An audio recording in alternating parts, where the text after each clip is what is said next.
Pero bueno, comenzar un poco desde lo que comentas en este texto y, y hablar y que nos hables de cómo defines tú en ese texto la modernidad, o eso que hemos llamado también la modernidad colonialidad, la colonialidad del poder, del ser y del saber, ¿no? En este libro tú, esto que Miñolo llama el lado oscuro de la modernidad, lo refieres como la naturalización de la guerra o el paradigma de la guerra, y también lo defines haciendo mención a lo que denominas la ética de la muerte. En ese sentido, nos gustaría que comenzar la conversación contigo comentando, que nos comentaras un poco qué significa esto de la naturalización de la guerra para comprender el lado oscuro de la modernidad.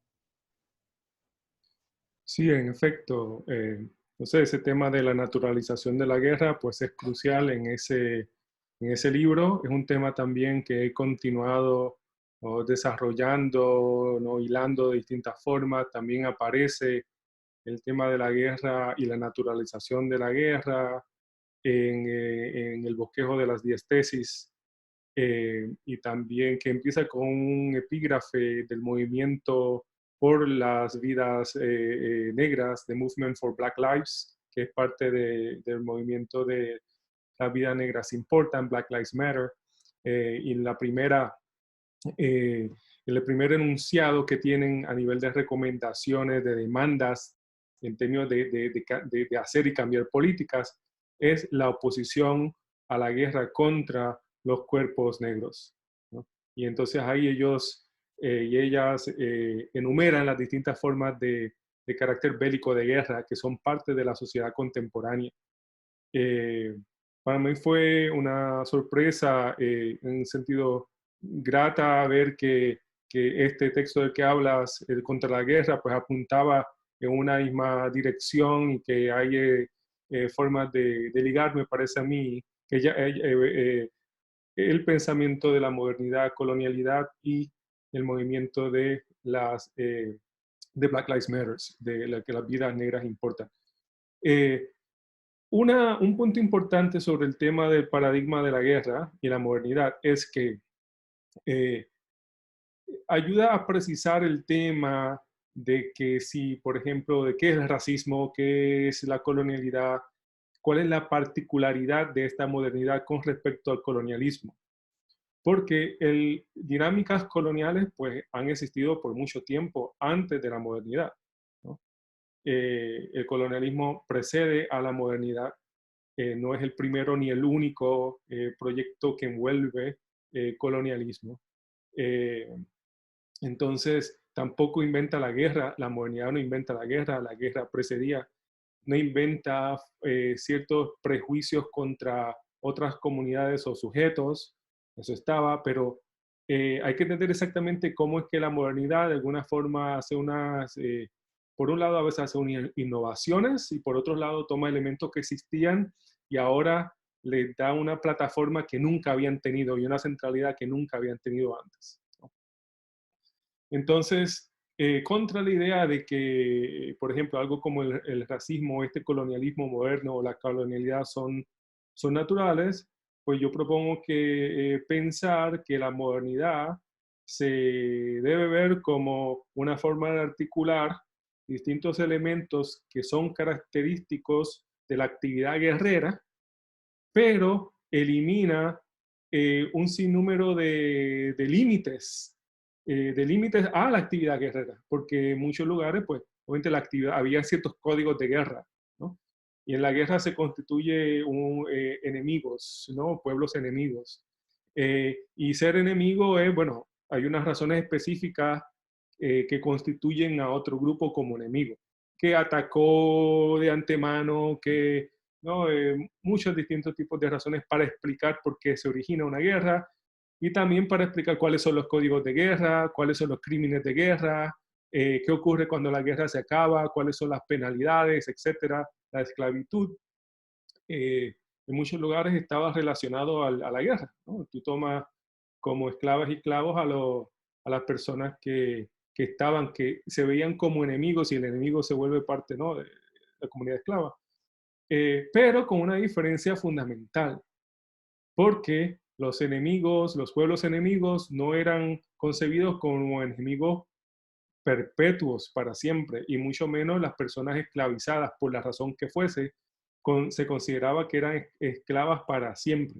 Es decir, ser enemigo era algo que una sociedad podía ganarse por cómo se interpretaban sus acciones. En el caso de la modernidad, los sujetos a los que se exponen son víctimas de una actividad guerrera constante. Se considera eh, que hay algo en su propia naturaleza, en su ser mismo, que demanda ese comportamiento bélico, ¿no? Entonces, por eso la racialización en la modernidad se vuelve algo que se piensa como permanente, ¿no? La inferioridad de sujetos indígenas, comunidades negras, se ve como permanente. Y eso es un tipo de, digamos, ya algo a mi nivel de innovación. Algunos dicen y algunas dicen que hay pues precedentes, se puede encontrar aquella, pero nunca ningún sistema civilizatorio eh, puso este tipo de comportamiento contra otro sujeto, bélico contra otro sujeto, anclado en una noción permanente de raza, y, y, nunca lo constituyó como algo completamente tampoco universal. Tampoco nunca hubo un sistema que abarcara tantas partes del planeta como el sistema moderno. Así que esta combinación de colonialidad, paradigma de guerra y racialización afecta a todo el planeta, ¿no? En otros lugares esto nunca se había dado de esta forma, ¿no? Entonces, bueno, eso por un lado. Por otro, también hablar de paradigma de la guerra llevaría a pensar entonces a las condiciones históricas que llevaron a que emergiera. Se necesitaban una cantidad de ingredientes particulares para que emergiera la guerra, no solamente como una práctica, sino como un paradigma, como una forma de ver el mundo, como una forma de tratar a distintos sujetos o comunidades. Y entonces esto yo lo remito al mundo cristiano, sobre todo en la península ibérica entre el siglo XII y el XV. Se empiezan a generar muchos de los ingredientes que van a ser, y sus dinámicas, tanto con África, en expediciones, portugueses a África también, desde puertos en la llamada España, también en Andalucía, sobre todo, Sevilla, por ejemplo, no, las relaciones con África y también las Canarias y también las formas de persecución del pueblo romaní y también de comunidades judías dentro.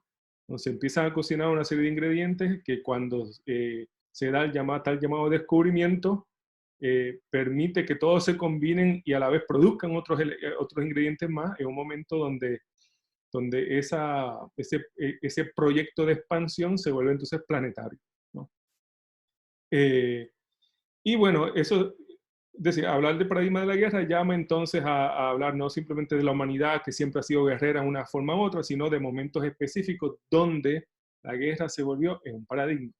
La guerra se volvió en parte de un sistema civilizatorio. Entonces, lo otro es que estos elementos de la guerra se vuelven parte de la conquista. Ya la conquista inclusive es distinta que anteriormente, se mezcla como guerra y conquista y colonialidad, entonces se vuelve un tipo de comportamiento guerrero contra poblaciones, como que todo el tiempo hay que estar limpiando el terreno de estas, ¿no? Todo el tiempo hay que estar intentando domesticarlas, intentando eliminarlas, controlarlas, ¿no? Hasta el día de hoy. En ese contexto de la formación del paradigma de la guerra se da la invención de lo indígena y la invención de lo negro. Y lo indígena y lo negro como dos marcas que indican a dónde puede dirigirse el comportamiento de guerra sin ningún tipo de inhibición y sin esperar ningún tipo de autoridad específica o mecanismo legal para que lo autorice, ¿no? Es como que dónde se encuentra lo indígena y lo negro, en territorios, en cuerpos, en producción de conocimiento cultural. Es todo lo que se marque con lo indígena y lo negro va a ser parte está marcado para ser recipiente de comportamiento de guerra y eliminación. Y por último, esas formas de conquista, colonialidad, racismo, donde entonces se van sumando otras marcas de condena en adición a lo negro y a lo indígena, crea un nuevo mundo donde lo que se llama ley y orden está montado sobre la organización de un mundo que se sostiene a partir de este paradigma de la guerra, ¿no? Lo que se llama ahora ley y orden es la ley y orden que mantiene las formas de poder y las formas de exclusión y dominación que ese mundo instauró. Y todo se tiene que tomar entonces por sentado que estos pueblos, estos grupos ya son vencidos, ya han sido vencidos, por un lado, y que ni siquiera hay que justificar ese acto contra ellos y que no hay que visitar. O sea, por eso no se piensa en reparaciones, todos los tipos, ya inclusive pensar de reparaciones es algo de por sí hasta violento en ese contexto, porque pone en cuestión la legitimidad de los efectos de este paradigma. O sea, esos son distintos elementos que me gustaría apuntar en este contexto.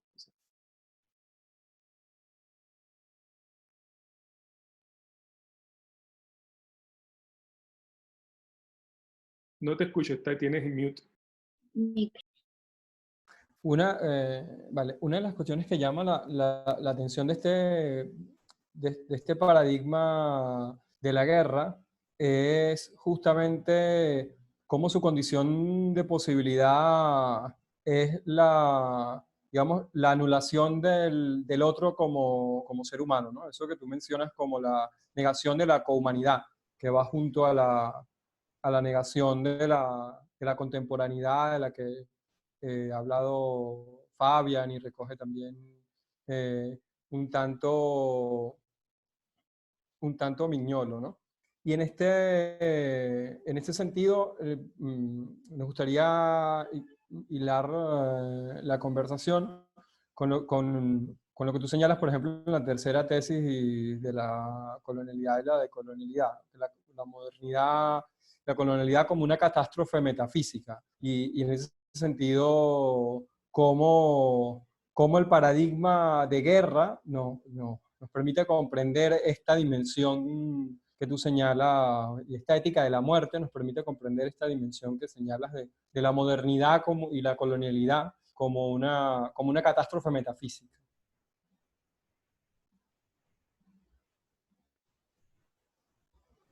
Sí, me refiero al paradigma de la guerra como catástrofe, precisamente porque indica es un giro masivo de las narrativas sobre qué es lo humano, qué es el mundo, eh, eh, quiénes somos en general, quiénes son las otras personas, cómo las identificamos, ¿no?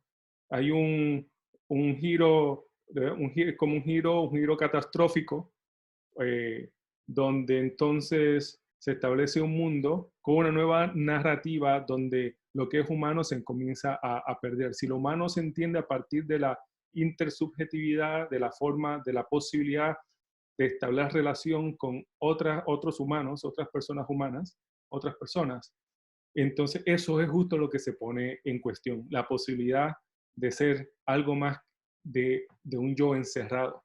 Por eso es que Fanon, por ejemplo, en Piel Negra, Máscaras Blancas, critica el narcisismo, lo llama el narcisismo de blanco y negro. Dice que está incrustados en un círculo vicioso donde no salen del narcisismo. Y es porque, por ejemplo, para Fanon lo que caracteriza a lo humano es la posibilidad de ser parte de un mundo social, real social. Social también una categoría, entre comillas, una categoría europea para denotar una forma particular de interrelación. O otras personas lo llamarían quizás de comunidad, hay visiones indígenas y otras nociones de otra edad, de encuentros intersubjetivos.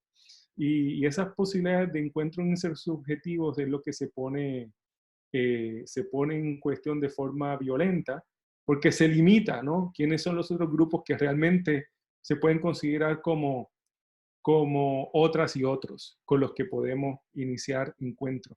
Y otros quiere decir que reconocemos que hay algo que me excede y me supera y tengo que reconocer una diferencia total.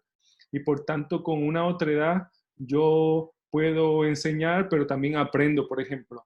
Y en la constitución, con el paradigma de la guerra, lo que hace es que veo un mundo donde veo enemigos virtuales y personas que he considerado ya ¿no? como marcadas para ciertos comportamientos de guerra, no para hablar, no para establecer relación, sino para establecer relaciones de aniquilación. Y entonces eso se llama, o lo llamo en ese texto, una catástrofe. Hablo de catástrofe metafísica porque son los mismos cimientos de lo que significa ser yo, otras, otro, lo que se pone en cuestión, lo que se cambia de forma radical. Pero también, obviamente, esta catástrofe metafísica está ligada a una catástrofe demográfica, ¿no?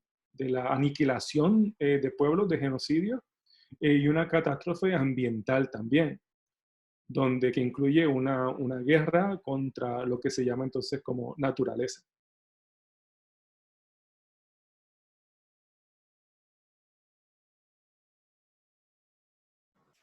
El micro. Sí, hay dos cuestiones en las que quisiéramos profundizar a partir de esto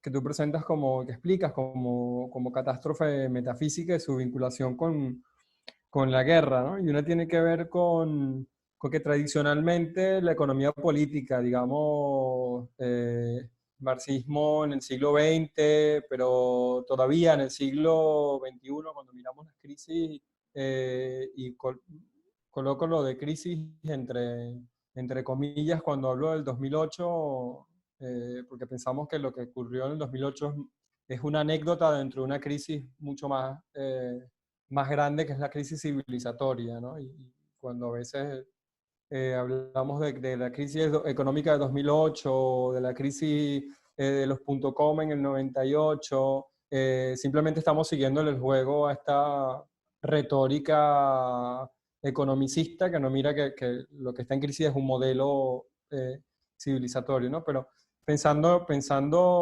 un poco desde la economía política, se ha explicado que la guerra es una suerte de dispositivo o mecanismo que equilibra al capital en los momentos de crisis, ¿no? Incluso para autores, digamos, clásicos, fundamentales del análisis de los sistemas mundo, la guerra ha sido un elemento importante para explicar cómo se han dado, estoy pensando aquí, por ejemplo, en Giovanni Arrighi, las transiciones hegemónicas al final de cada ciclo sistémico de acumulación van acompañadas o han ido acompañadas en el esquema de Arrighi de un nuevo crecimiento económico, de un nuevo lanzarse hacia adelante en la acumulación, pero también de un proceso de guerra a escala global, para decirlo un poco en los términos en los que se ha debatido esto. Sin embargo,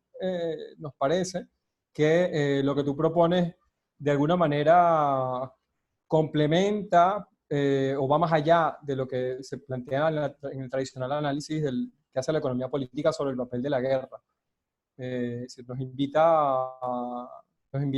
está invitando a pensar, y quisiéramos que escuchar tus reflexiones en torno a esto, que entonces la guerra no es que es algo, digamos, coyuntural del sistema, cada vez que el sistema tiene, digamos, problemas para avanzar en su continua acumulación, sino que es sistemático y que habría que incluso entonces mirar el papel de la guerra en la incesante acumulación de capital y como algo inherentemente sistémico, y no simplemente como un mecanismo, digamos, de equilibrio en un momento puntual del ciclo de acumulación, ¿no? Un poco que nos reflexionar a partir de esta idea, cómo lo ves tú, cómo esta idea de este paradigma de la guerra que tú muy bien explicas, nos ayuda a entender el comportamiento del capitalismo más allá del clásico análisis de la economía política.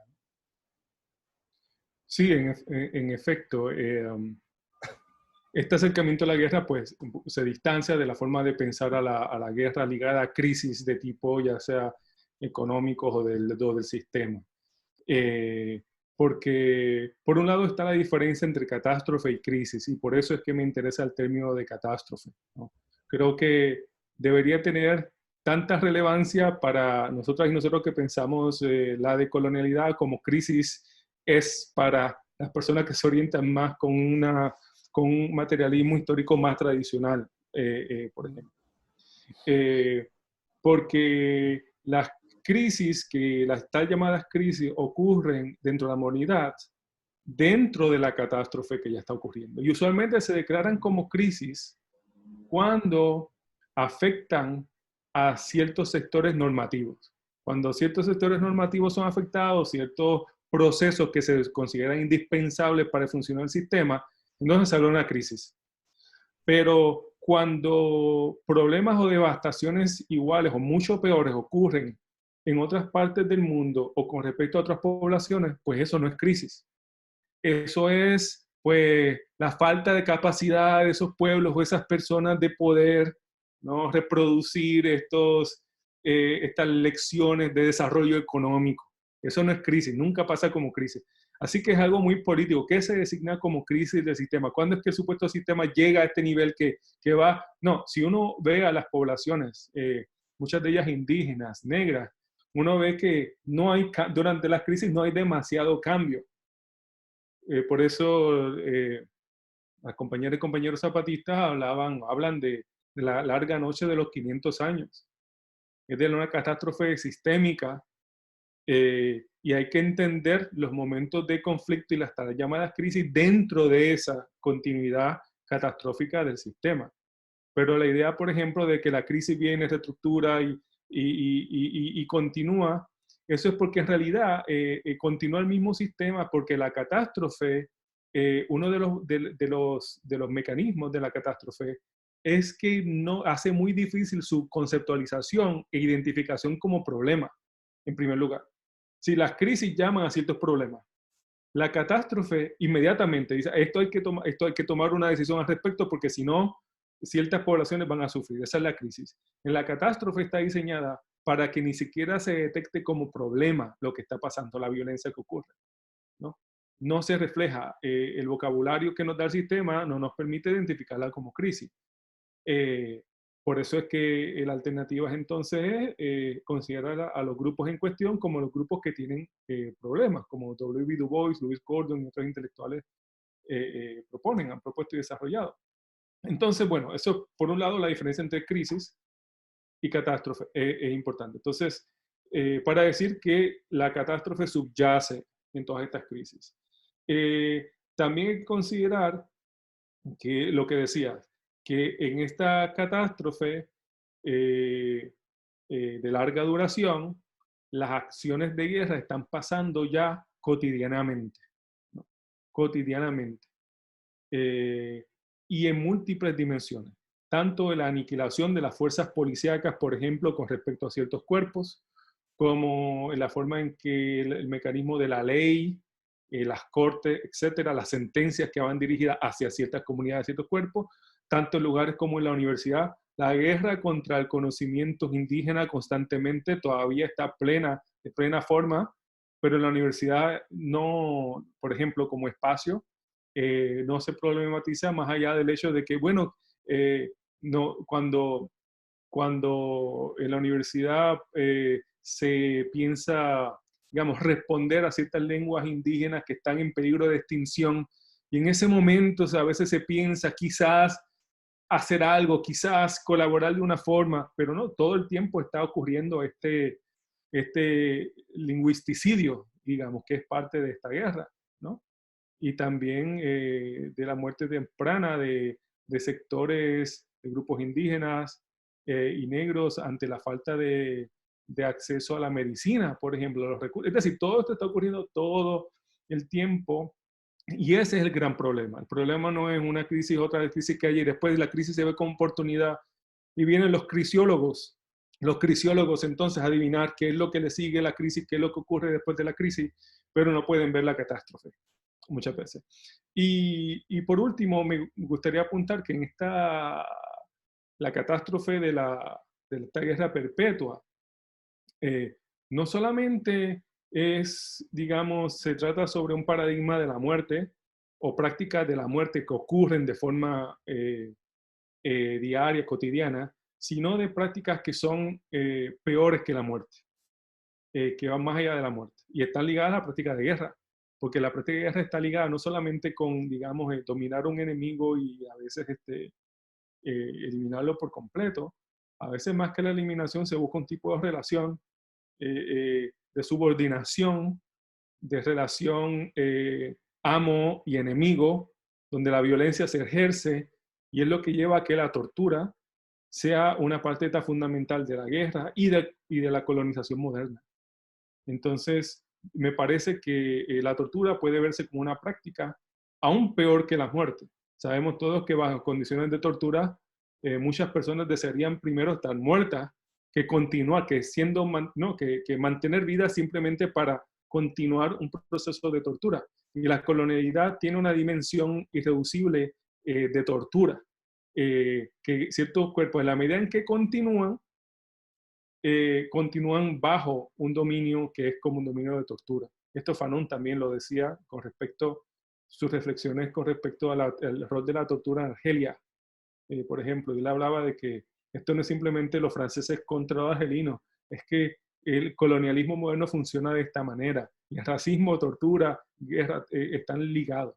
Es decir, no solamente es la muerte, sino de esta dinámica. Y otra dinámica que es peor que la muerte, y también está ligada a la tortura, es la violación de cuerpos.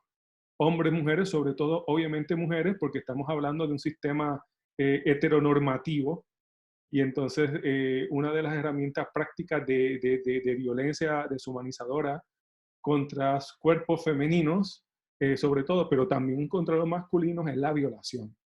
Y también la violación como una forma de denigrar a un cuerpo, inclusive de intentar ponerlo, marcarlo negativamente de forma como que sería mejor para esa persona que estuviera muerta que tuviera que vivir con la indignidad de sufrir este comportamiento, ¿no? De que su cuerpo esté disponible, se vea como disponible a cualquier enemigo, a cualquier violador que venga, pero ni siquiera esa violencia contra ese cuerpo se considera violación, ¿no? Porque de nuevo, violación es dentro de un mundo donde hay códigos, etcétera, sino que es como acceso a estos cuerpos que llaman de por sí, porque se consideran estos cuerpos de color tan eróticos, ¿no? Que está ligado a cierto tipo de eroticidad, porque de alguna forma igualmente que son cuerpos marcados como para ser aniquilados o controlados, son cuerpos para acceso inmediato en términos sexuales y eróticos. Y es parte también del paradigma de la guerra. La violación también se volvió una forma de un instrumento masivo de guerra, sobre todo en las colonizaciones y las conquistas de la modernidad. Entonces, todos estos elementos apuntan de nuevo a la catástrofe, que es distinto al tema del momento puntual donde hay un conflicto de guerra, una crisis económica, etcétera, lleva a teorizar la modernidad de otra forma. Sí, un poco me hace pensar esto que habla, esta diferencia entre crisis y catástrofe que nos planteas, un poco en clave de la zona del ser y la zona del no ser, ¿no? Pareciera entonces, por lo que nos has dicho, que la crisis ocurre en la zona del ser y que cuando algo se declara como una crisis es porque hay, de alguna manera, situaciones que ponen en peligro los cuerpos y las vidas de aquellos que habitan en la zona del ser. Mientras la catástrofe de larga duración, pues pone la vida en permanente cuestionamiento, la vida de las poblaciones racializadas en permanente cuestionamiento, sin que eso se tematice como crisis, ¿no? Me hace recordar la diferencia que plantea Boaventura cuando habla de la línea abismal, un poco también habla en esta idea fanoniana de la zona del no ser y la zona del ser, de cómo en la zona del ser el conflicto se resuelve mediante relaciones de emancipación y regulación, y en la zona del no ser el conflicto se resuelve, digamos, de forma violenta, ¿no? Y ya nos has hablado un poco de esta relación del conflicto y la violencia, pero quisiéramos profundizar un poco más en ella, sobre todo pensando a partir de del primer capítulo de Los Condenados de la Tierra, ¿no? En la manera en la que Fanon tematiza la violencia en este primer capítulo. Pero también pensando en aquello que Fanon nos decía cuando señalaba que no tenemos certeza si la explosión ya ha ocurrido o está por ocurrir, o es demasiado pronto, o es demasiado tarde, ¿no? Y en ese sentido un poco nos gustaría tu reflexión, tus comentarios al respecto de cómo podemos entender la relación entre violencia y conflicto desde una perspectiva que vaya más allá de la modernidad, en el sentido de que el discurso moderno utiliza el término violencia como de manera estigmatizante, ¿no? Y siempre que los pueblos se levantan, que ocurre lo que ha venido ocurriendo a partir de lo ocurrido con George Floyd, por ejemplo, pues está siempre esa espada de Damocles de que al movimiento se le califique como violento para que sea moralmente, digamos, aniquilado en la opinión, en la opinión pública. O cuando se decide echar abajo la estatua de un esclavista, como ocurrió en Inglaterra, pareciera entonces que allí incluso los propios medios de comunicación pues dicen hasta aquí, esta raya no la podemos cruzar, ¿no? Y mientras era políticamente correcto salir, digamos, a tematizar lo que estaba ocurriendo como una respuesta propia de los pueblos que son sometidos por la violencia policial, en lo que sale estos pueblos, estos colectivos, y toman la iniciativa de, digamos, interpelar el legado colonial que construye una ciudad a partir de sus monumentos.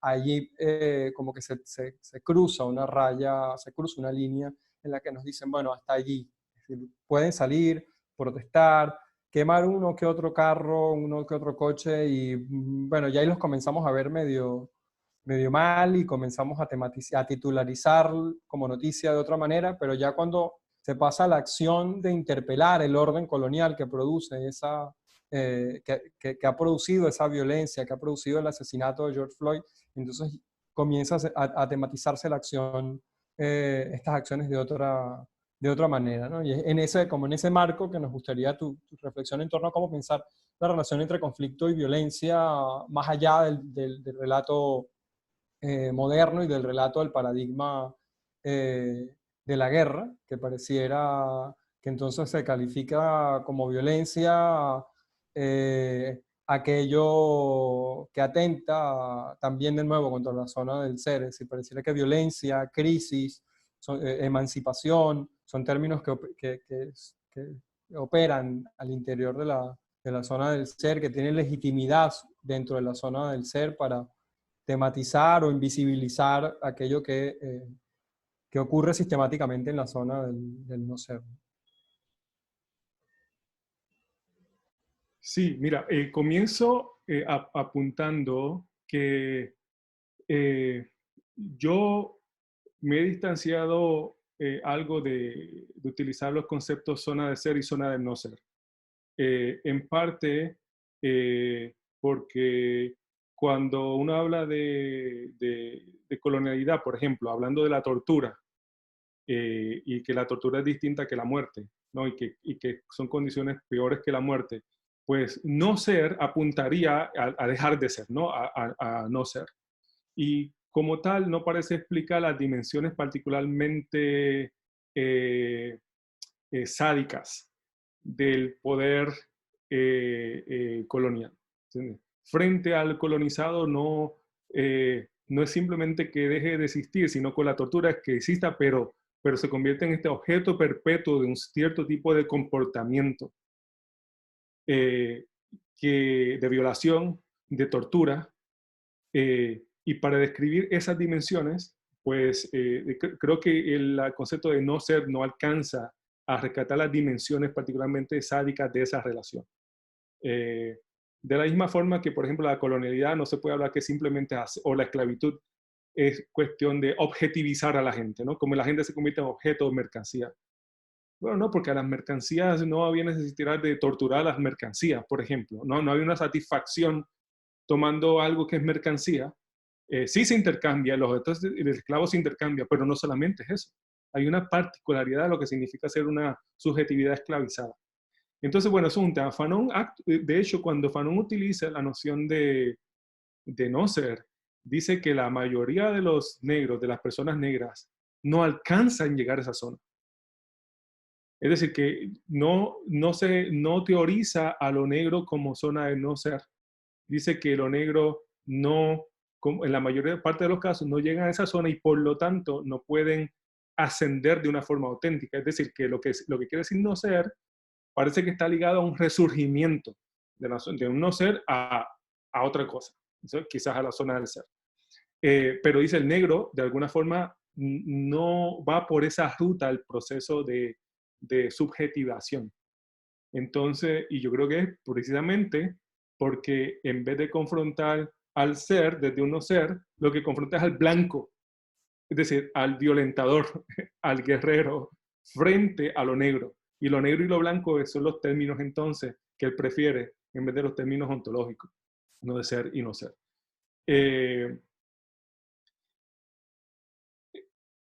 Entonces, en ese caso, hablaríamos quizá de una zona debajo del ser y del no ser, o a veces lo llamo una zona de la condena, o una zona del no ser humano.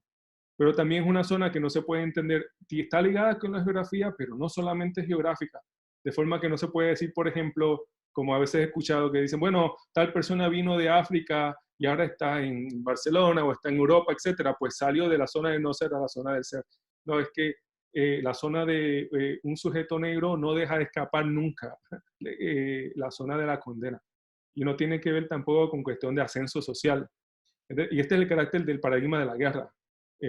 Puede ser que una persona, un individuo, que una persona negra llega a ser ¿no? dueño de una compañía, de los medios, de los modos de producción, llega a tener mucho dinero, etc.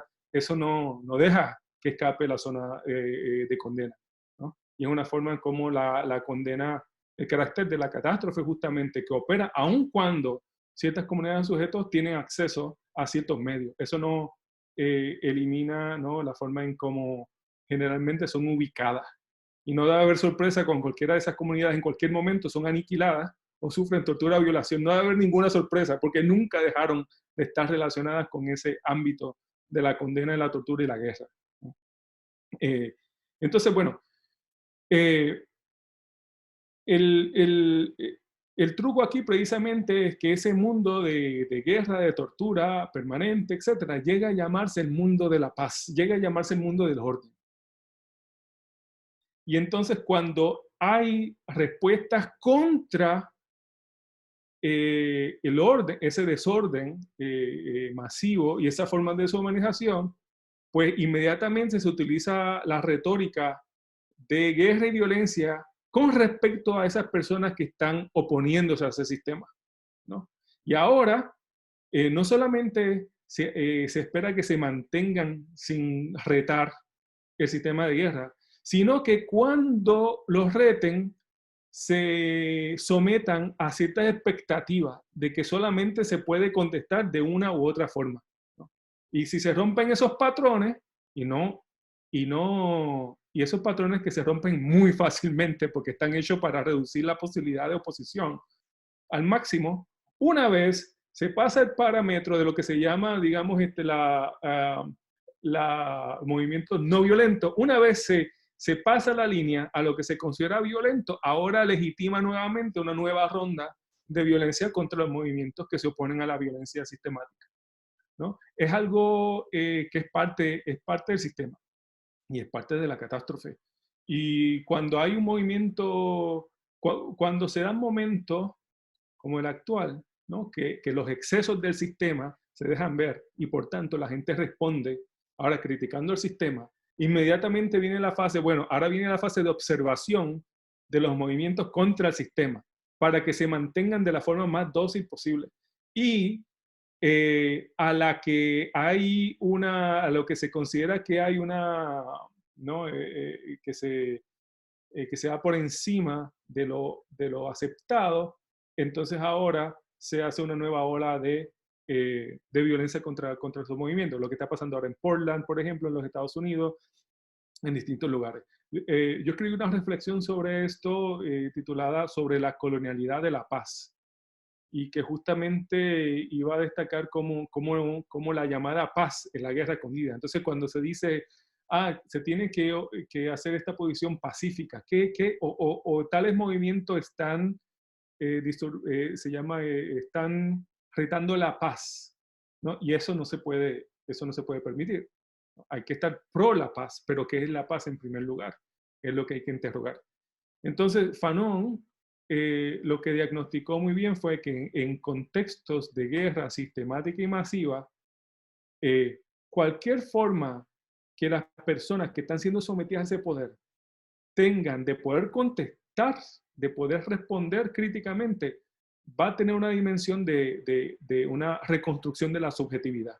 Porque un contexto donde hay guerra permanente y esta guerra sistémica, las subjetividades, las personas que son las personas los destinatarios y las destinatarias de esas acciones de guerra, ellas mismas entran en guerra contra ellas mismas. Es decir, la guerra se reproduce, y por eso Fanon hablaba de piel negra, máscara blanca, ¿no? De personas negras que entran en guerra contra sus propios cuerpos y contra sus propias comunidades. Así la guerra es tan masiva. La guerra no es solamente de un sistema contra sujetos, sino de sujetos contra ellas y ellos mismos. Y por tanto, cuando hay una respuesta de esos sujetos a la guerra, empieza a haber una reconstitución de esa subjetividad. Y no deja de tener un elemento descolonizador, aun cosas a veces violentas. Y eso no quiere decir que se justifique esa violencia necesariamente de otra forma. Pero Fanon decía, no se puede desconocer los distintos elementos que tienen estas acciones violentas. Lo que hay que obviamente que construir a partir de lo que es la reconstitución decolonial de esa subjetividad. Ahora, frente a un mundo violento, frente a un mundo, por ejemplo, el que confrontaba a Fanon en la guerra de Argelia, pues responder de una forma parecida, con una declaración de guerra, de oposición, igual como los mismos franceses y los aliados le declararon guerra a los nazis, y Fanon participó en la Segunda Guerra Mundial luchando con los franceses contra los nazis. El mismo principio Fanon lo aplica, pero Fanon lo aplica con relación a los argelinos y las argelinas oponiéndose a los franceses, pero entonces cuando se habla de esa subjetividad anticolonial, de esa subjetividad o esa actividad guerrera, pues entonces ahí se condenan como algo excesivamente violento. Fanon habla de, por ejemplo, cuando la izquierda francesa, al cualquier rumor de un acto violento en Argelia por parte de las argelinas y argelinos, que se pudiera ver como por encima de lo normal, digamos, por encima porque murieron, por ejemplo, 2 o 3 o una cantidad de personas inocentes que no eran soldados, por ejemplo, no estaban en las milicias. Nada más al escuchar rumores de esos, ya se distanciaban de la revolución por completo, ¿no? Como que así esperaban el momento, por ejemplo, en movimientos estudiantiles ha sido interesante, tanto en Puerto Rico como en Sudáfrica. Ha sido, hay actividad estudiantil, toman edificios, etcétera, y hay un momento en que las autoridades de la universidad deciden, en medio de toda la lucha, ir y caminar por medio de donde están todas las protestas, porque como yo no voy a poder caminar, yo que soy el presidente de esta universidad, o el rector, o la rectora, etcétera, se van por el medio. Se puede predecir qué es lo que va a ocurrir, porque hay una multiplicidad, ¿no? El movimiento estudiantil, usualmente no hay un movimiento estudiantil, hay estudiantes de distintas visiones, están en el medio, se puede predecir qué es lo que va a pasar. Y a la que hay un momento en que cualquier estudiante de estos cientos de estudiantes que hay, parece que se pasa de la raya, porque quizá le da un empujón al rector, a la rectora, y hubo una manifestación que se tocó físicamente a esa persona. De momento, eso se usa como una justificación para entonces irse contra todo el movimiento. O sea, hasta aquí llegó el movimiento estudiantil. Puerto Rico pasó algo similar, y también En Sudáfrica continuó el movimiento, pero esto le dio pie a ciertos intelectuales de inmediatamente decir, oh, hasta aquí llegó el movimiento, ya yo no lo puedo apoyar. Entonces, esto es parte de la misma catástrofe, ¿no? Y no es que se justifica todas las acciones que ocurren, porque dentro de esos mismos movimientos hay críticas. Mira, eso no se debió hacer en este momento, o esto no se debió hacer, punto. Es decir, la crítica ya está en parte de los movimientos, pero se utiliza como otra herramienta de violencia contra los procesos de resubjetivación de sujetos que están organizándose y encontrando la forma de oponerse de la mejor forma al sistema. Entonces, Fanon, creo, todavía nos ayuda mucho a pensar estas dinámicas y a pensar la violencia más allá de estos análisis superficiales y también muy superficiales y que sirven, trabajan en función a la reproducción del orden liberal. Sí, y ahí ahora un poco nos interesaría, a la luz también de lo que has dicho en esta última intervención, hablar un poco de esto que has nombrado como la resubjetivación o la reconstrucción de las subjetividades, ¿no? Sobre todo pensándonos desde la asociación, desde la tregua, que como decíamos al inicio, pues tenemos como, digamos, como horizonte el trabajar con el arte, pero no desde una mirada, digamos, esteticista del arte, sino el arte como un instrumento de intervención, de transformación de la realidad.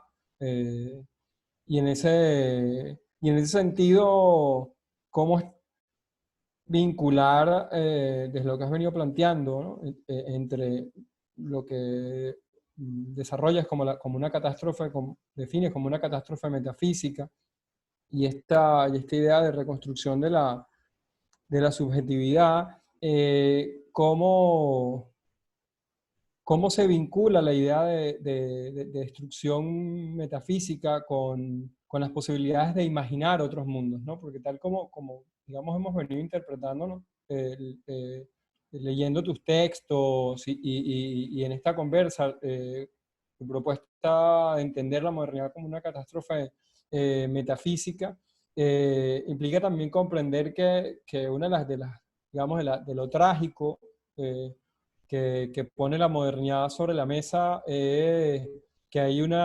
digamos, un genocidio a la imaginación. Es decir, no solo, como tú igual lo has señalado, no solo hay un genocidio sobre los cuerpos, sobre la naturaleza, sino también hay un genocidio sobre la imaginación, sobre la posibilidad de pensar futuros alternativos, de pensar, de desear incluso futuros alternativos. O sea, parte de esa catástrofe o de lo catastrófico de la modernidad es que sistemáticamente nos invita a pensar que el futuro que se enuncia además en gerundio en la modernidad como un perpetuo presente que oculta, como tú bien has dicho, la guerra, pues esa invitación catastrófica, invitación entre comillas, catastrófica de la modernidad, pues tiene mucho, como he mencionado, de genocidio a la imaginación. Y en ese sentido, invitarte a que compartas con nosotros cuál sería, digamos, para ti el papel que juega el arte en el proceso, digamos, de devenir subjetivo, de reconstrucción subjetiva, como campo para eludir la catástrofe, o para tratar de eludir, para enfrentar la catástrofe metafísica y el genocidio a la imaginación que representa el sistema mundo moderno colonial. Sí, la imaginación es crucial en estos procesos, en parte porque, o quizás se hace claro si entendemos la condena como esta condición de estar inclusive debajo del no ser expuesta y expuesto a relaciones de tortura y violación, y a la necesidad de tener que escapar, trascender esa realidad, no solamente para incorporarse al ser, sino para ir más allá del ser. Es decir, no incorporarse a un sistema, a una forma de ver el mundo donde supuestamente donde los humanos normativos viven, no el mundo de la civilización, de la ley, sino un mundo donde, más allá del ser, en el que pueda yo encontrar lo otro, a otros y a otras. Eso Fanon lo llamaba el mundo del tú. Entonces, ¿cómo ascender desde debajo de la zona de no ser hasta por encima, más allá de la zona del ser? Eso requiere unos saltos epistemológicos, imaginativos, de una dimensión, el término que he utilizado es contracatastrófico, de una dimensión contracatastrófica. Tiene que tener el tipo con la ambición y el alcance a nivel de la misma catástrofe, pero tiene que ser mayor todavía, ¿no? Una reconstitución, como decía antes, de la subjetividad, por ejemplo, que vea a no ver lo negro como algo de lo cual me tengo que alejar para afirmar mi humanidad, sino que puedo ver lo negro como algo precisamente que puedo cultivar para oponerme a la deshumanización y descubrir con otras y con otros una nueva forma de humanidad, ¿no? Entonces, se requiere de la imaginación también para resignificar todos los símbolos que ya nos han sido dados, que están contaminados de múltiples formas por el mundo moderno colonial, ¿no? Ya están relacionados a sentidos y a formas de entender lo que es progreso, razón, paz, ¿no? Civilidad, todo esto, ya todos los términos que están recibidos están encuadrados dentro de esa gramática del orden. Y necesitamos resignificarlos. Algunos rechazarlos por completo e incorporar otros que ya existían previo a la colonización y otros que se han ingeniado durante el proceso de la colonización como crítica a la colonización misma, ¿no? Se trata de una cultivación de teorías, de pensamientos, de símbolos, de imágenes, de sonidos que nos ayuden a cultivar otra forma de ser en relación, de estar en relación, digamos, de estar en relación más allá de esta zona del ser establecida con sus normas de ciudadanía, de Estado, ¿no? De progreso, de modernidad. Entonces, por eso lo llamo, tiene que tener un potencial contracatastrófico, que rompa con la catástrofe metafísica. Y por eso es que tiene que desordenar el orden del ser y el no ser. Tiene que abrir unas nuevas pautas para encontrar otras personas y construir otro mundo, un mundo de la pluriversalidad, digamos, de colonial, un mundo donde la afirmación de mi humanidad no se puede desligar de la lucha contra la deshumanización de toda la gente. En el bosquejo de las 10 tesis que mencionaste antes y ya he hablado un poco, destaco 3 áreas fundamentales de la recreación de la subjetividad. No pretenden ser las únicas o los únicos términos para hablar de ese proceso, sino 3 áreas que me parece a mí que recurren mucho en movimientos de la descolonización, por la descolonización, por ejemplo. Y una de ellas es la reconstitución del sujeto a nivel epistemológico, a nivel de comunicarse, de poder hablar sus propias palabras y no los códigos del amo, ¿no? Y los códigos dominantes. Se trata también de una reconstitución epistémica para poder hacer preguntas que develen la gravedad de la catástrofe y no preguntas que simplemente se queden diagnosticando las crisis, como decíamos antes, para remitirnos a lo anterior, ¿no? Pero también tiene que haber en un segundo nivel la reconstitución de la subjetividad a nivel de la imaginación y de la erótica y del eros. Como tanto la cuestión de la sexualidad y también del aparato del cuerpo como un aparato sensorial que es a la vez estético y erótico. A la vez no puede dejar de serlo a la vez simultáneamente.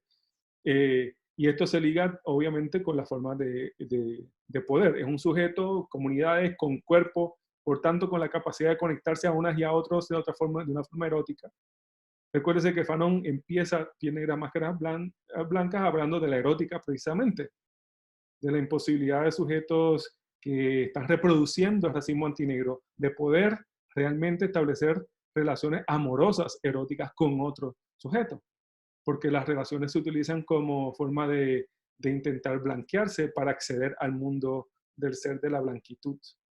Entonces, tiene que haber una reconstitución del eros y también una reconstitución de la imaginación. Y ambos trabajan. La imaginación ayuda a reconstituir la posibilidad de relaciones eróticas, ¿no?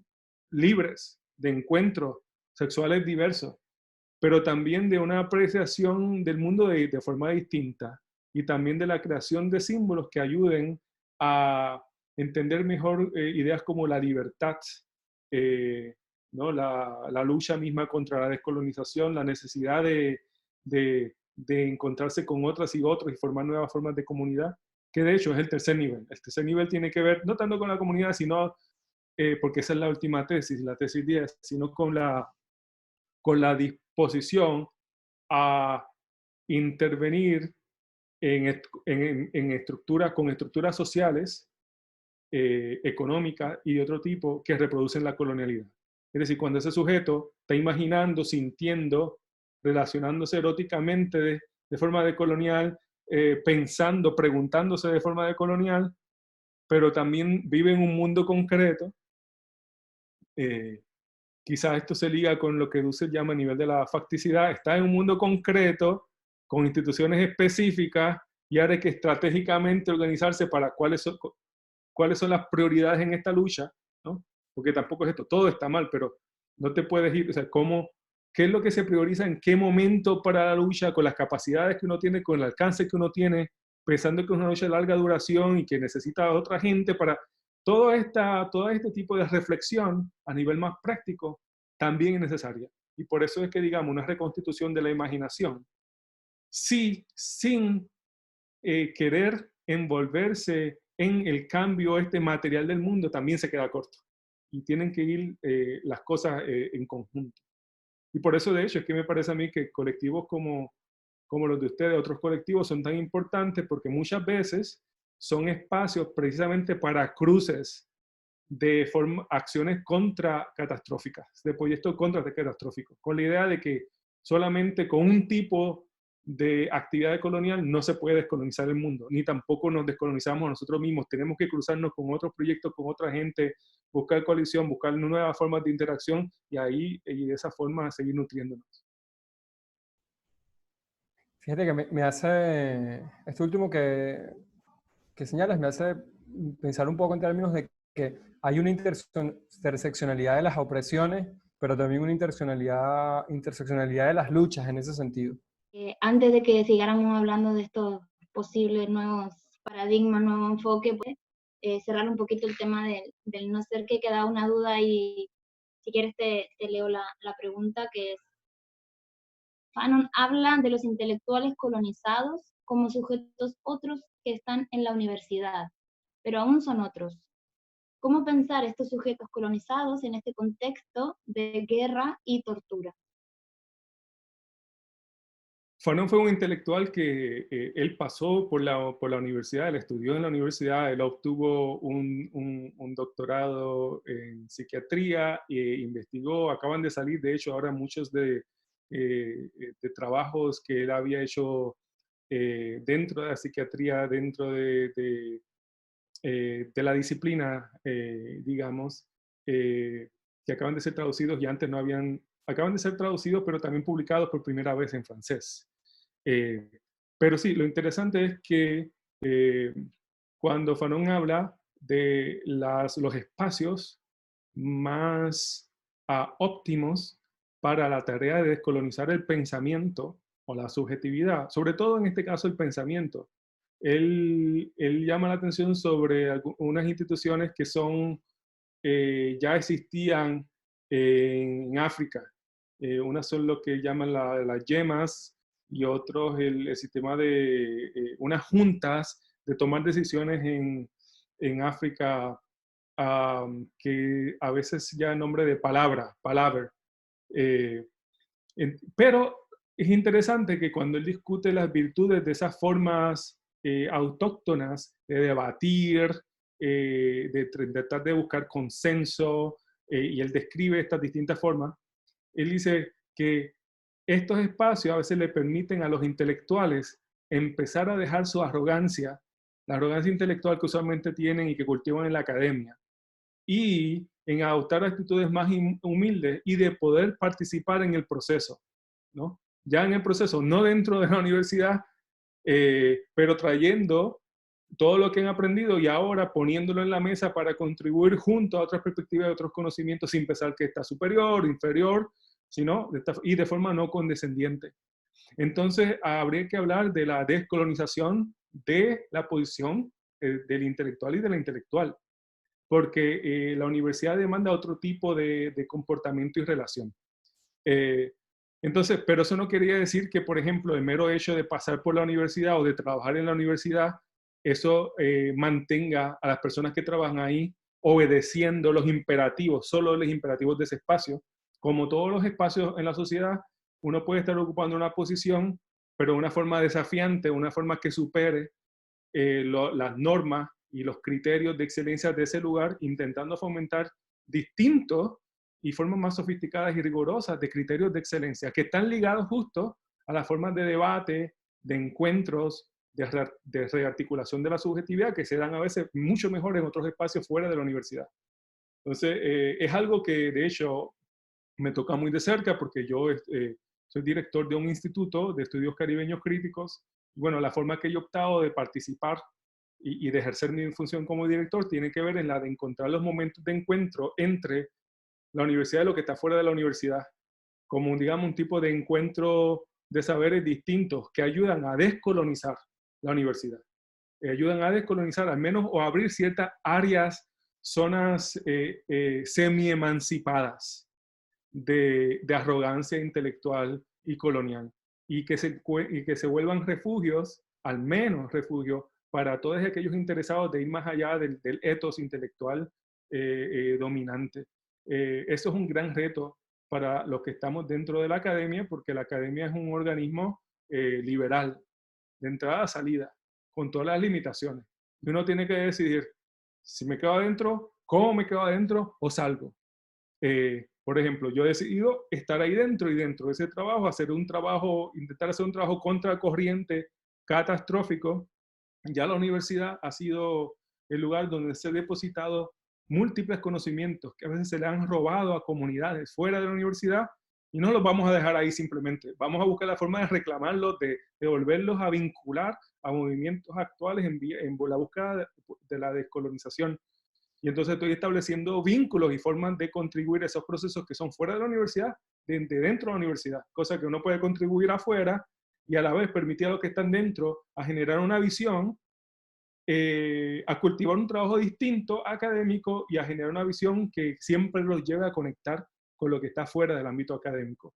Y así hay que hablar, no importa, bueno, si no es la universidad, busca la institución, pero muchas y muchos de nosotros estamos inscritos.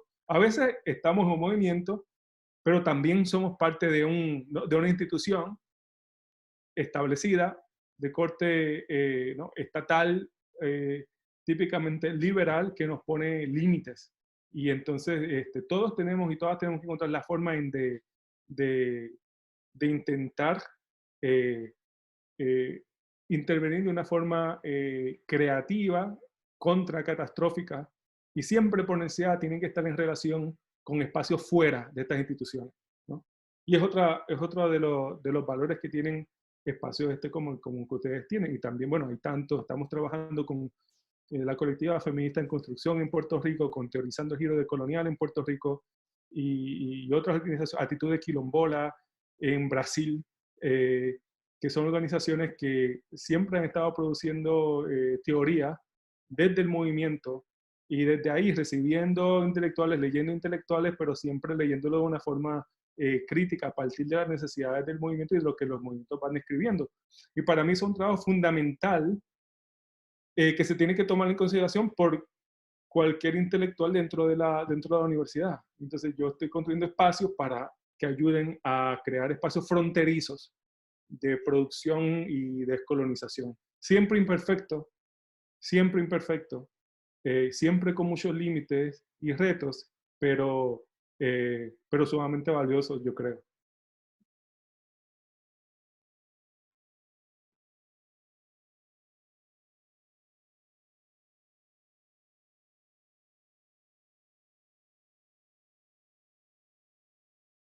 No te escucho, José.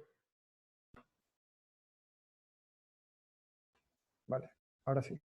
Nos queda, decía que nos queda aún una pregunta por hacer por parte de la tregua, pero para no romper con la línea que venimos conversando, que no sea, digamos, abrupto el cambio, voy a tomar una pregunta que han hecho también por el chat. Un poco continúa dentro del, digamos, el rango de lo que estamos conversando ahora. La hace María da Corte. Dice, la universidad reproduce el saber eurocéntrico, aún existiendo en ellos espacios donde se establece un diálogo de saberes y pensamiento decolonial. Se puede concebir un proceso de autoevaluación que permite trabajar con todos los colectivos de la mirada decolonial y que conlleve a deconstruir las funciones de la universidad, digamos, docencia, investigación, vinculación con la comunidad. Dice, cómo reconstruir intersubjetividades en estos espacios para que produzcan nuevos lenguajes y prácticas. Y un poco en el, no tan anclado en el tema universitario, pero sí en lo que veníamos conversando sobre el no ser y el ser, Dominique nos pregunta, le pregunta a Nelson si si se piensa sobre una nueva humanidad, si esto desde allí se da cuenta sobre los no human animals, lo coloca entre comillas, porque también son oprimidos estos también son oprimidos bajo la lógica moderna y racista. Y dice, cuando hablamos del ser o de la colonialidad del ser, hablamos también de los no human animals. Dejaría como estas dos preguntas de momento y ya avanzamos luego a otras que queden por ahí pendientes. Sí.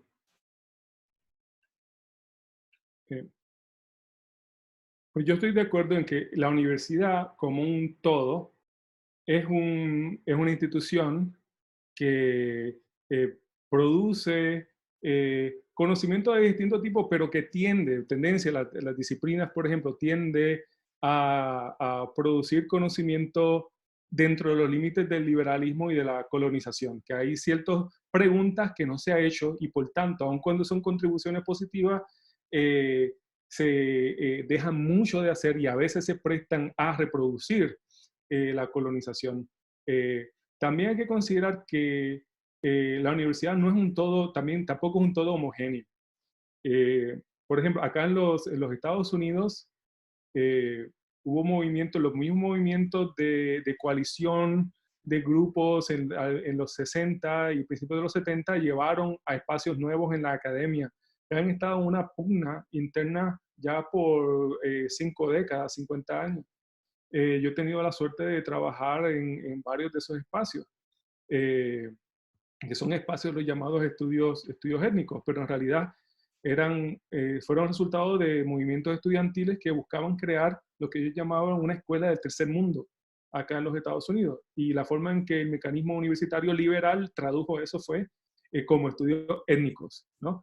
Y han tenido un impacto significativo en la producción académica de los Estados Unidos. Obviamente van contra corriente y en algunos casos también ahí ha habido cierto tipo de colonización interna, que internamente esos tipos de estudios también han reproducido ciertas dimensiones coloniales, ¿no? De la colonialidad. Pero se han mantenido también produciendo tipo de producción contracatastrófica y nunca reificando a la universidad misma. Es decir, por ejemplo, en estos estudios, en estos llamados estudios étnicos, en muchos de los casos, esos programas desde bien temprano tenían como parte de lo que, parte de los requisitos para obtener un grado en ese campo, había que tener cierta cantidad de trabajo comunitario fuera de la universidad, en instituciones que estuvieran sirviendo a la comunidad. Y los estudiantes tenían que tomar esos cursos para poder graduarse y tener un título en esta área. Obviamente es una forma todavía institucionalizada de querer conducir a estudiantes fuera de la universidad, y eso recientemente a la universidad ha tomado ciertos elementos de eso, ¿no? Con lo que llaman civic engagement, las humanidades públicas, pero desde el principio estaban estos grupos y de forma, me parece a mí, mucho más radical, porque estaba supuesto a ser una cuestión orgánica, que al menos los espacios estos de estudios étnicos los hacía como su propio, una zona más semiautónoma de proyecto de proyecto de conocimiento descolonizador. Todavía dentro de la academia, luchando contra ese liberalismo que la trata de subsumir, pero nunca por completo incorporado.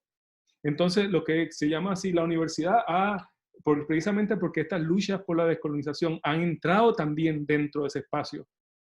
Y yo creo que esas generaciones nos han dejado en parte el imperativo a otras generaciones que le han seguido de continuar abriendo las grietas que han hecho, pero también de continuar haciendo que recursos de la universidad enriquezcan a comunidades en necesidad, de las comunidades justamente de personas de color, colonizadas, racializadas, y que ayuden en la lucha por la descolonización.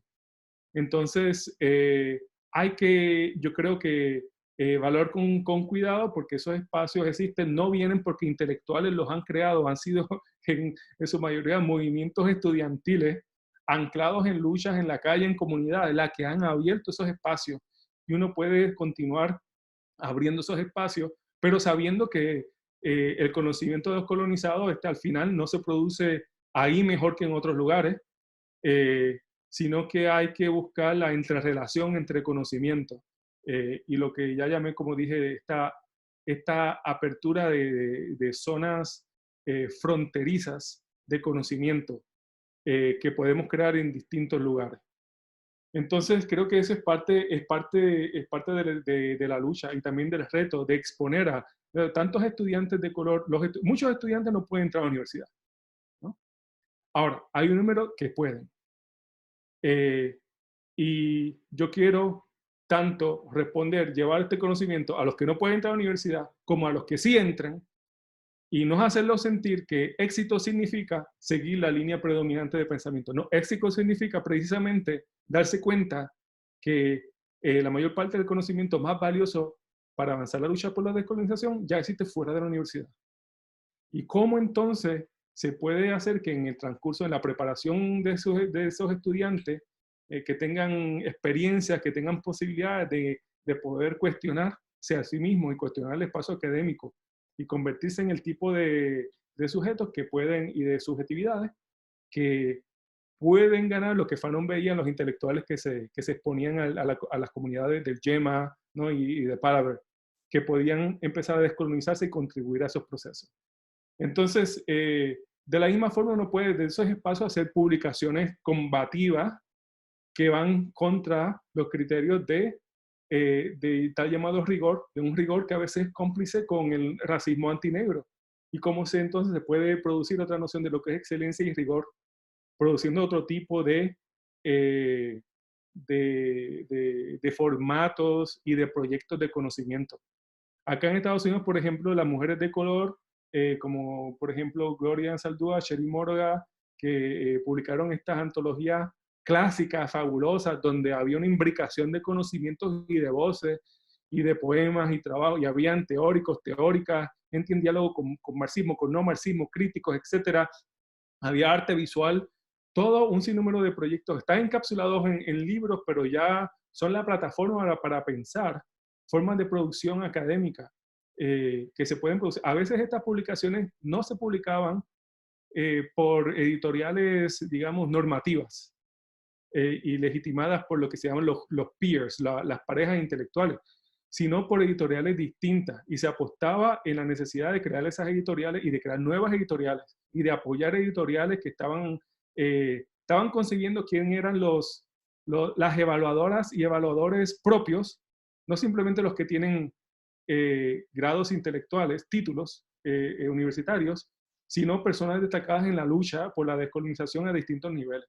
Y eso es algo de lo que justamente estamos trabajando ahora, por ejemplo, en el caso de Puerto Rico, con Teorizando el Giro Colonial, con unos proyectos de folletos y unas publicaciones que estamos trabajando. El instituto que yo dirijo está colaborando, pero hay organizaciones que están en el terreno de lucha más de lleno, que están contribuyendo, y estamos construyendo esta zona de producción de conocimiento, no obedeciendo los dictámenes de estas disciplinas y de la universidad.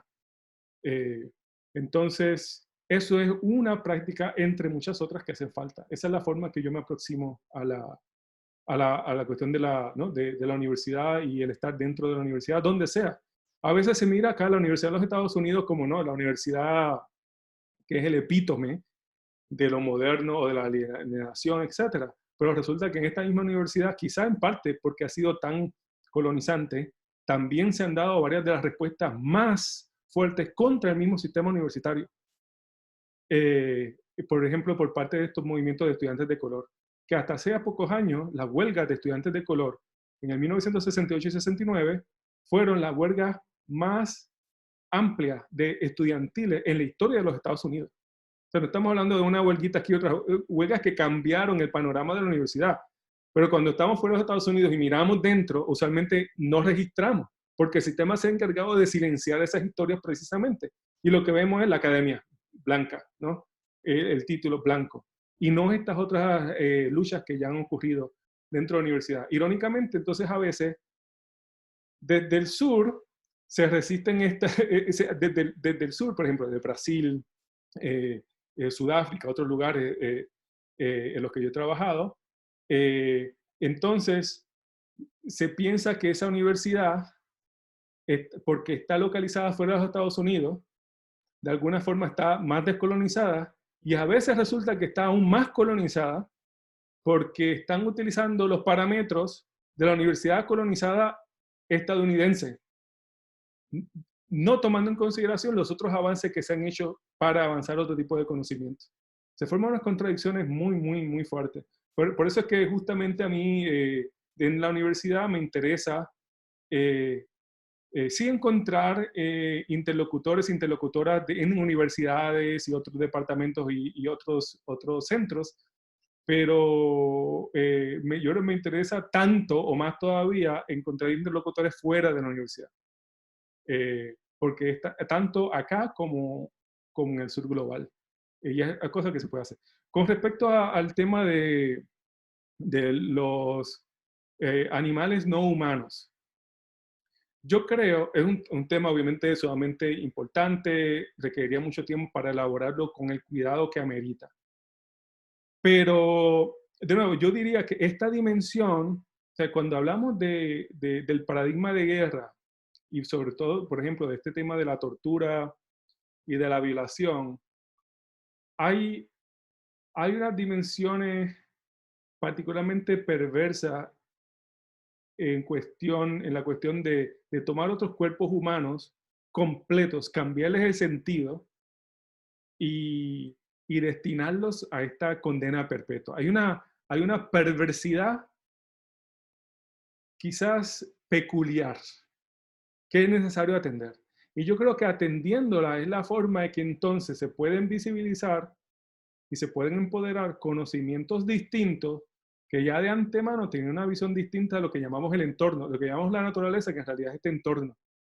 Visiones que no hacían distinción radical entre lo que llamamos sujeto, naturaleza, sujeto, objeto, que tiene una visión más orgánica del mundo y del universo. Entonces yo creo que yo apuesto más a reivindicar la descolonización de los conocimientos para en esa misma proliferación de estos conocimientos no colonizadores, ahí descubrir las claves de interpretación del mundo que mejor nos ayuden a vivir con nuestro entorno y con nosotros mismos. En vez de, por ejemplo, intentar producir fuera de esos conocimientos, ahora, como el vocabulario sobre la relación con la naturaleza y los animales que debemos tener, ¿no?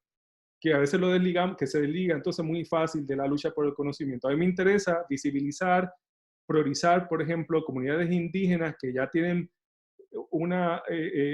visiones y conocimientos milenarios en torno a cómo percibimos y a lo que llamamos naturaleza, y que tomen liderazgo enseñándonos las distintas formas de entender nuestro entorno y a nosotros mismos. Y yo creo que eso es muy importante, poner eso en la mesa y que sea una parte fundamental del llamado por la descolonización del conocimiento. De nuevo, es muy largo, muy amplio, y esto no explica todo, pero espero que al menos dé unos hitos de una orientación que contribuya al debate. Había mucho que nos quedaba por ahí una pregunta más, y es como la pregunta obligada en estos tiempos que corren, la pregunta, digamos, la pregunta COVID, para ponerle un nombre, ¿no? Y un poco queríamos orientarnos hacia pensar desde lo que hemos conversado en torno al paradigma de la guerra, la ética de la muerte, etcétera. Cómo pensar esto que nos está ocurriendo ahora en el contexto COVID, sobre todo cuando vemos que en algunos casos los estados, como puede ser Trump, lo hemos visto en el caso de Trump en Estados Unidos, pero aquí también en el Reino de España hemos visto cómo los presidentes de gobierno utilizan un lenguaje de guerra en contra, para abordar la pandemia, ¿no? Incluso cierto paralelismo que uno puede, digamos, comenzar a detectar entre lo que fue el discurso de la guerra contra el terror, ¿no? Aquello que se decía el enemigo invisible del que se comenzó a hablar después de los acontecimientos del 11 de septiembre y que implicó retrocesos en derechos civiles, derechos políticos, etcétera, para miles de personas en el planeta sin además dejar de señalar lo que significó directamente a los pueblos que fueron y que siguen siendo hoy intervenidos, invadidos militarmente, bombardeados, etcétera, ¿no? Y en el caso del Reino de España estos meses ha sido muy simbólico que los partes diarios en las cifras de nuevos infectados, de nuevas personas que adquieren la enfermedad, van acompañados siempre, o fueron durante el estado de alarma, tanto de los representantes de sanidad, que eran los que daban la cifra, tanto de nuevos contagios como de los desafortunados fallecimientos, como bueno, eran acompañados de las fuerzas de seguridad del Estado que cotidianamente nos decían cuántas personas habían sido multadas por infringir las normativas del estado de alarma, etcétera, mientras también teníamos casos que no aparecieron en los medios de comunicación, como las multas que se hicieron a los colectivos de cuidado y a la red antirracista aquí en Barcelona por estar distribuyendo comida a los grupos más vulnerables en la ciudad, y eso se llegó a considerarse como violentar las disposiciones del gobierno y entraron en las cifras de colectivos que habían sido, o de personas que habían sido multadas por transgredir el estado de alarma, ¿no? En ese sentido, ¿cómo, un poco nos gustaría tu impresión en torno a cómo este paradigma de la guerra ha hecho parte también del discurso COVID y de la forma en la que los estados están asumiendo la gestión de la pandemia y si esto nos está significando, si se quiere, un reordenamiento del paradigma de la guerra. Digamos, un rostro nuevo, renovado del paradigma de la guerra, ahora con la excusa de la pandemia, ¿no? Sí, yo creo que puede ser que están ocurriendo al momento un tipo de reajuste. Yo todavía lo veo bastante alineado con las formas predominantes del paradigma de la guerra. Pero sin duda siempre en distintos momentos ciertas dimensiones van a destacarse más que otras. Aquí me parece interesante que el uso de la noción de guerra contra el virus, una de las cosas que haces es que pone al virus o propone al virus como el enemigo. Una vez con la categoría de enemigo, dejo de lado el tema de que quizás yo participé en la construcción de ese enemigo, ¿no? Que quizás yo fui responsable por crear ese enemigo, que quizás el tal enemigo no es alguien distinto a mí, es resultado de mis propias acciones, en parte. Y ese fue el caso en la llamada guerra del terror, contra el llamado terror, cuando, por ejemplo, en caso de Al-Qaeda y otros grupos que habían sido ya entrenados de antemano por la misma fuerza estadounidense y de los aliados, etcétera, sobre todo de Estados Unidos en la Guerra Fría, ¿no? Y entonces se ve todo, las dictaduras de América Latina, ¿no? Distintos tipos de que el sistema produce, que el poder predominante hegemónico produce y que luego confronta. Y la terminología de la guerra ayuda a desconectarse con la producción de esa propia, ¿no? de esa propia fuerza que está confrontando. Y eso es una de las formas por qué el vocabulario de guerra es tan conveniente para mantener la ilusión de la inocencia blanca, la inocencia imperial, la inocencia hegemónica, frente a los distintos terrores y los distintos enemigos que están fuera, ¿no? Y por eso hay que llamar la atención, y eso siempre hay que estar alertando este truco del sistema de utilizar este tipo de lógica para desconectarse, para no revelar las formas en que estos acechos que confrontamos han sido productos directos en muchos casos del mismo sistema.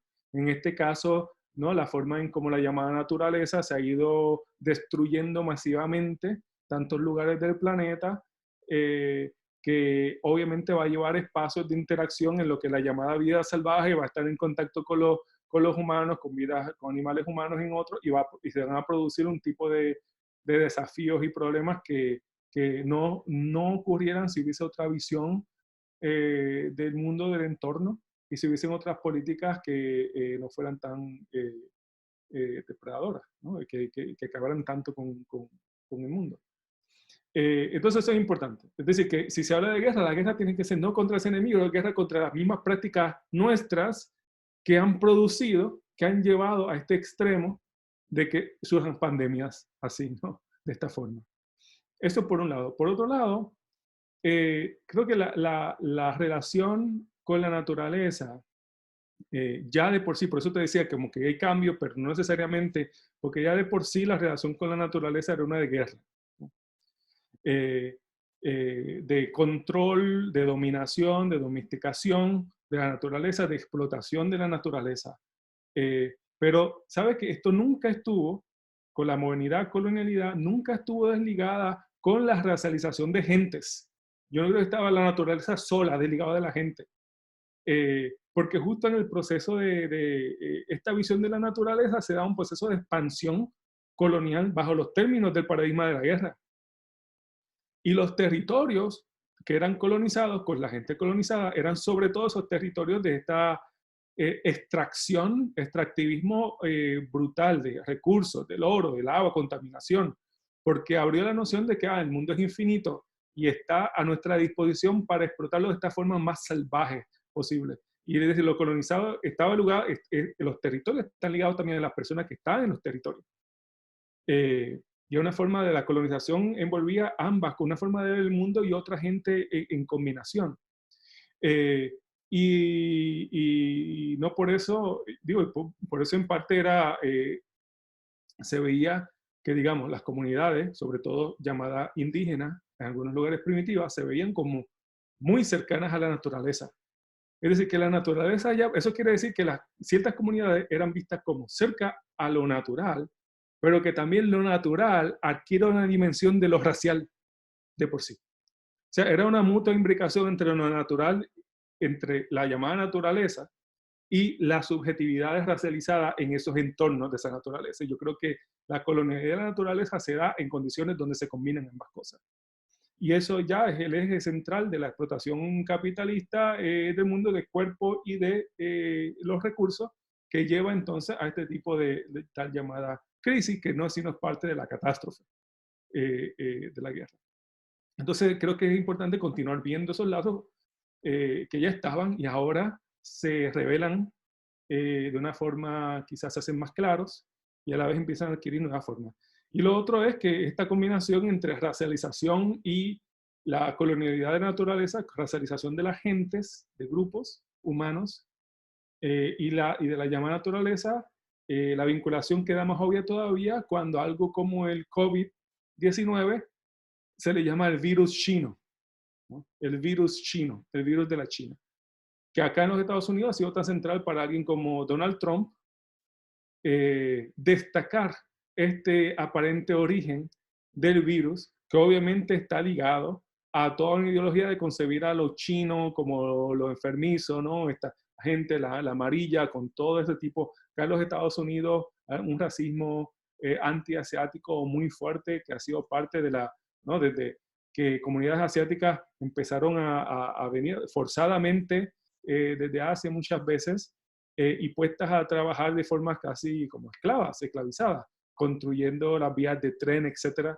Se le decían también, se le utilizaba el N-word, se le utilizaba la palabra N, para referirse a ellas y a ellos. Se ponían muy ligadas a las comunidades esclavizadas.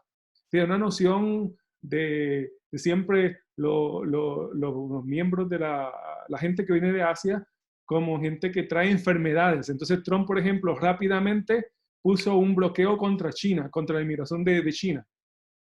Pero se tardaron muchísimo en algo con respecto a la inmigración que venía de Europa, con respecto al virus, por ejemplo.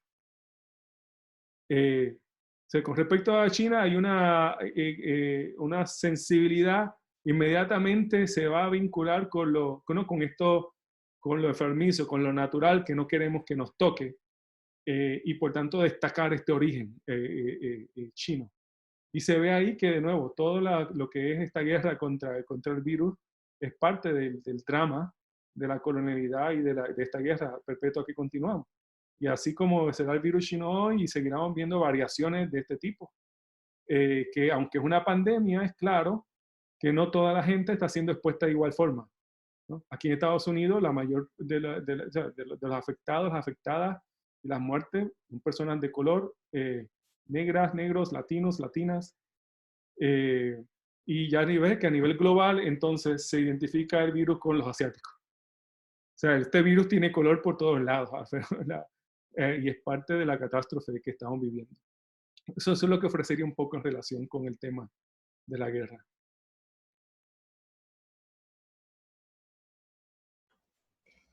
Bueno, Nelson, ante todo nuevamente darte las gracias por haber compartido con nosotros este rato, por haber compartido las reflexiones que has compartido con nosotros y con nosotros. Pues no nos queda más por ahora sino darte las gracias, y seguramente te estaremos invitando nuevamente de aquí a un tiempo, para seguir teniendo conversas de este tipo. Darle las gracias a todos los que se han conectado todo este rato a la sesión, quienes han preguntado también. Las y los invitamos a ingresar a nuestra página web, spylatregua.com, y ahí pueden mirar un poco más de lo que hacemos acá en Barcelona, y también de las formaciones que hemos venido estando en este último tiempo a través de plataformas online, un poco para también repensarnos mientras estuvimos en el confinamiento. Pues bueno, pueden acceder allí en el chat. Se están colocando las demás redes sociales, el Facebook Spy La Tregua BCN y el Twitter @Spy La Tregua. Pues invitados e invitadas a visitar las redes y comunicarse con nosotros por esa vía, cualquier cosa que podamos ser de utilidad, ayudar, compartir, dialogar, etcétera, pues siempre, siempre es bienvenido. Y de nuevo, gracias Nelson por aceptar la invitación y por pasar este tiempo conversando con nosotros. Muchísimas gracias a ustedes y bueno, continúen con el trabajo. Les deseo lo mejor y aquí estamos para continuar el diálogo y las colaboraciones. Okay.